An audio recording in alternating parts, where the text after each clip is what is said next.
Hello दोस्तों, नमस्कार। मैं अमितोष पंडित आप सभी का स्वागत करता हूं और आप देख रहे हैं एपी न्यूज। चलिए देखते हैं आज की टॉप 10 न्यूज। अगर आपको ये न्यूज पसंद आता है तो आप ज्यादा से ज्यादा लाइक, शेयर एंड सब्सक्राइब कीजिए, जिससे यूट्यूब ये वीडियो को ज्यादा से ज्यादा लोगों को रिकमेंड करेगी। भिवंडी मनपा चुनाव में बीजेपी का दबदबा साफ नजर आ रहा है, जहां चुनाव से पहले ही पार्टी के 6 उम्मीदवार बिन विरोध विजयी घोषित हुए हैं, जिसे भिवंडी के राजनीतिक इतिहास में बड़ी उपलब्धि माना जा रहा है। वार्ड नंबर 17 से सुमित पाटिल, 16 से परेश चौगुले, 18 से सनी फुटांकर और सलीम बाबा और वार्ड 23 से हनुमान चौधरी की बिन विरोध जीत से बीजेपी का मेयर पद का रास्ता आसान होता दिख रहा है।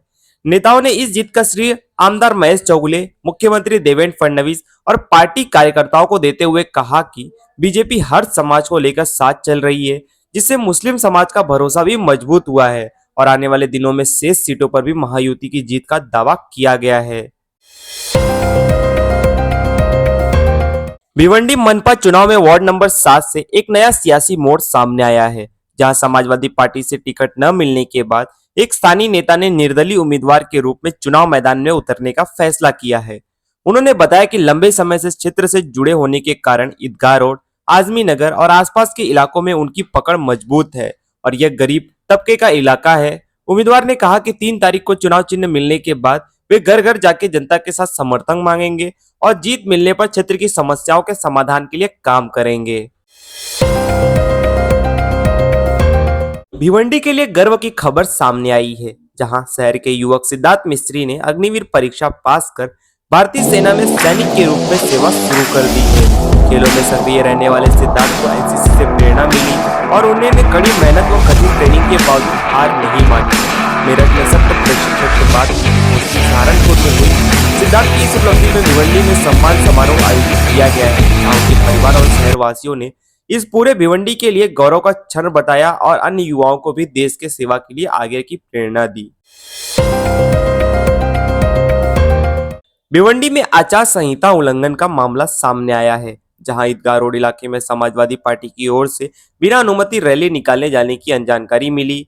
बताया जा रहा है कि यह रैली धोबी तालाब स्टेडियम से निकालकर देवनगर रोशन बाग तक पहुंची और वहां सभा भी हुई, जबकि पुलिस के अनुसार इस रैली के लिए कोई आधिकारिक परमिशन नहीं ली गई थी। बोईरवाड़ा पुलिस से मिली जानकारी के मुताबिक अब इस मामले में महानगर पालिका का स्क्वाड फरियाद बन सकता है। ऐसे में सवाल यह है कि आचार संहिता के उल्लंघन पर जिम्मेदार विभाग और प्रशासन क्या सख्त कार्रवाई करता है या नहीं। भिवंडी में समाजवादी पार्टी को अपना नया शहर अध्यक्ष मिल गया है, जहां अनस अंसारी को पार्टी की भिवंडी शहर अध्यक्ष की जिम्मेदारी सौंपी गई है। अनस अंसारी ने बताया कि यह नियुक्ति राष्ट्रीय अध्यक्ष अखिलेश यादव के निर्देश पर और अबू आसिम आजमी की सहमति से हुई है। उन्होंने कहा कि आने वाले महानगर पालिका चुनाव में हर वार्ड में सक्रिय रूप से काम कर अधिक से अधिक उम्मीदवारों को जिताने का प्रयास करेंगे। उन्होंने जानकारी दी कि 9 तारीख को अखिलेश यादव के भिवंडी दौरे की संभावना है, जहां चुनाव को लेकर बड़ा कार्यक्रम आयोजित किया जा सकता है। भिवंडी मनपा चुनाव में वार्ड नंबर 18 से कांग्रेस के प्रत्याशी एडवोकेट श्रीकांत सिद्धेश्वर कामूर्ति ने मतदाताओं से खास अपील की है। उन्होंने साफ किया कि वार्ड 18 की सभी 4 सीटें बीजेपी नहीं जीती हैं, बल्कि ड वार्ड में चुनावी मुकाबला अब भी जारी है। श्रीकांत कामूर्ति ने अफवाहों से दूर रहने और 15 तारीख को ज्यादा से ज्यादा मतदान करने की अपील करते हुए कहा कि उनका मुख्य चुनावी मुद्दा पानी की अनियमित सप्लाई, कचरा समस्या और प्रदूषण है। उन्होंने भरोसा दिलाया कि एक शिक्षित और अनुभवी उम्मीदवार के तौर पर वे जनता की समस्याएं मजबूती से उठाएंगे और युवाओं से आगे आकर मतदान करने की खास अपील की। मुंबई महानगर पालिका चुनाव को लेकर समाजवादी पार्टी ने इस बार फिर अकेले मैदान में उतरने का फैसला किया है, जिस पर पार्टी नेता अबू आसिम आजमी ने कहा कि कांग्रेस द्वारा बार बार नजरअंदाज किए जाने और सीट बंटवारे में इंसाफ न मिलने के कारण यह निर्णय लिया गया है। उन्होंने स्पष्ट किया कि समाजवादी पार्टी एक सेकुलर विचारधारा वाली देश की तीसरी बड़ी पार्टी है और पीड़ित, दलित व अल्पसंख्यक वर्ग की आवाज बनने रहना उनका उद्देश्य है। आजमी ने उत्तर भारतीयों के मुद्दे पर कहा कि उन्हें राजनीतिक रूप से इस्तेमाल तो किया गया, लेकिन सुरक्षा और सम्मान नहीं मिला। फिर भी समाजवादी पार्टी उनके साथ मजबूती से खड़ी रहेगी। उत्तर प्रदेश की अयोध्या में माघ मेला 2026 की शुरुआत श्रद्धा और आस्था के साथ हुई, जहां पहले ही दिन हजारों की संख्या में श्रद्धालु पवित्र सरयू नदी में आस्था की डुबकी लगाने पहुंचे।